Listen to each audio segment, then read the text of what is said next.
Do we call it betrayal in the city, or do we call it betrayal in State House? It is very, very sad to note that some of the leaders that got into power on the platform of helping hustlers and on this verbal delirium of ending dynasties and really bringing new things into the fore. All this has not happened. In fact, right now the hustler is suffering 7 times as they used to suffer during the tenure of the former president. The deputy president of this country has clearly warned people from calling and associating themselves with hustler narrative. This is a way of distancing himself from what we call political responsibilities. These two leaders promised to raise hustlers from the ground. They promised to resurrect the suffering people of the country. They promised to deal with fuel prices.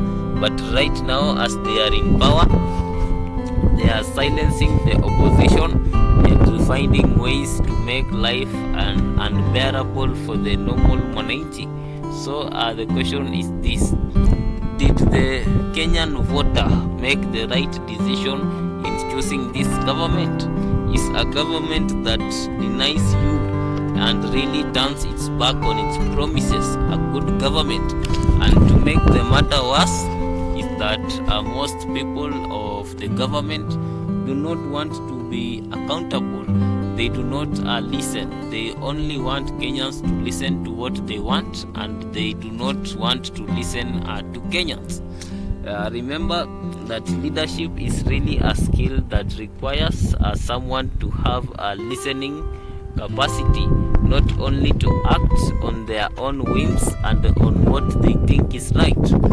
Time and again, history has proven that no leader is always right. Sometimes some few things are wrong.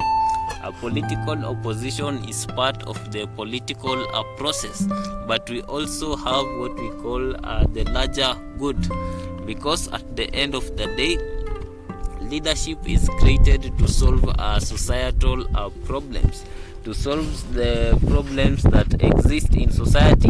So if we have a leadership system that is so inefficient that it cannot respond to the struggles of the ordinary mwananchi, and it only focuses on raising revenue on and on, at the same time it does not focus on fixing the loopholes that make this revenue useless. So this is very, very inefficient.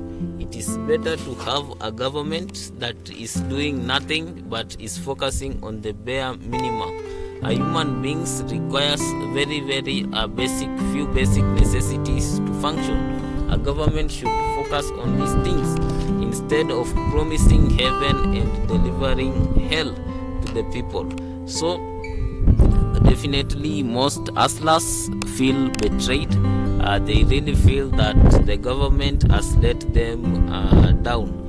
That this is very, very sad, especially considering the fact that the government in place rose to power on the narrative of hustler.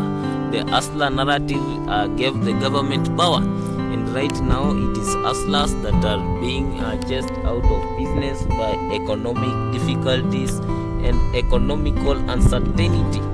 This is something that should not continue, and leaders of the country should find ways of ending such activities, especially right now as hustlers are suffering continually.